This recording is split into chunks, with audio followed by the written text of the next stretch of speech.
অষ্টম শ্রেণীর একটা কবিতা রয়েছে সামার ফ্রেন্ডস, মেরি ল্যাম্বের লেখা, যেটা দারুণ একটা কবিতা। আমাদের সামাজিক প্রেক্ষাপটে, সামাজিক দৃষ্টিভঙ্গি, এটার একটা যে মেসেজ কনভে করছেন উনি ফ্রেন্ডশিপের ওপরে মেনলি। আমাদের এখানে সমাজে দু রকমের বন্ধু দেখা যায়, যারা সুসময়ে থাকে এবং যারা সুসময়ে এবং দুঃসময়ে দুই সময়ই থাকে। আমাদেরকে রিয়েল ফ্রেন্ড এবং ফেক ফ্রেন্ড, যেটা যে ফেয়ার ওয়েদার ফ্রেন্ড বলে, সেটা হচ্ছে সামার ফ্রেন্ডস যেমন সুসময়ে থাকে এবং দুঃসময়ে কেটে পড়ে, সেই ব্যাপারটা তিনি এখানে আলোকপাত করেছেন mainly.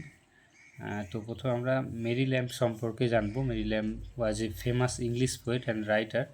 She is best known today for her collaboration with her brother Charles Lamb on the collection of tales from Shakespeare. Tales from Shakespeare এর বিখ্যাত লেখা, তার ওই লেখাটার জন্য তিনি বিখ্যাত হয়ে আছেন।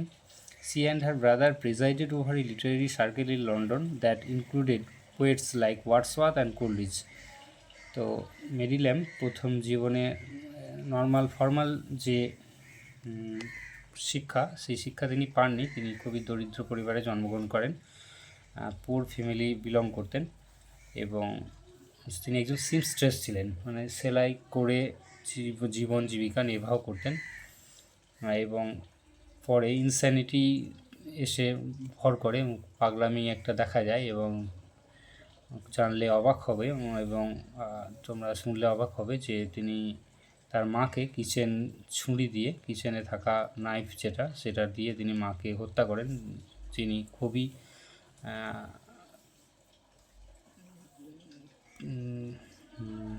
বলবো ওল্ড এজের জন্য ভুগছিলেন, কষ্ট পাচ্ছিলেন, এবং তার কাছেই ছিল মেরি ল্যাম্ব, তার মা। তিনি মেরি ল্যাম্বের কাছে থাকতেন, তাকে তিনি একদিন হত্যা করেন ক্রোধের বশে, পাগলামির উন্মত্ততার ফিট অফ ইনস্যানিটি থেকে তিনি এই হত্যাটা করেন। তো বিখ্যাত একটা দারুণ কবিতা লিখেছেন কবি Mary Lamb. Summer friends class 8-এ যেটা রয়েছে পাঠ্য। তো আমরা কবিতাটা পড়ব। কবিতাটা পড়ার আগে আমরা একটু জেনে নেব।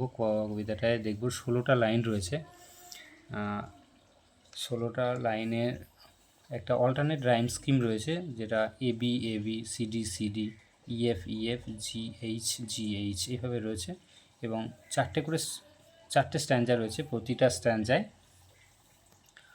4টে করে লাইন রয়েছে, কোয়াট্রেন বলে। এই 4টে করে যে লাইন থাকে সেটাকে কোয়াট্রেন বলে।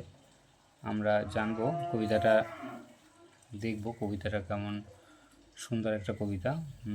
ভালো বন্ধু এবং খারাপ বন্ধুর ব্যাপারটা নিয়ে মেনলি আলোকপাত করা আছে, দুটো পাখির প্রতীক হিসাবে ব্যবহার করে।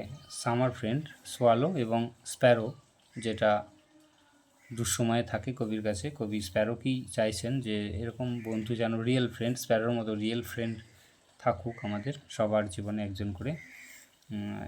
সে কথা আছে একটা, এই friend in need is a friend indeed. অসময়ে দুঃসময়ের বন্ধুই প্রকৃত বন্ধু।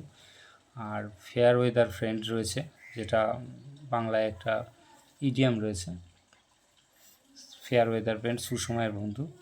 এই দুটো বিষয়ের ওপর আলোকপাত করা আছে। তো আমরা কবিতাটায় চলে যাব এবার। The swallow is a summer bird. Swallow একটা গ্রীষ্মকালীন পাখি।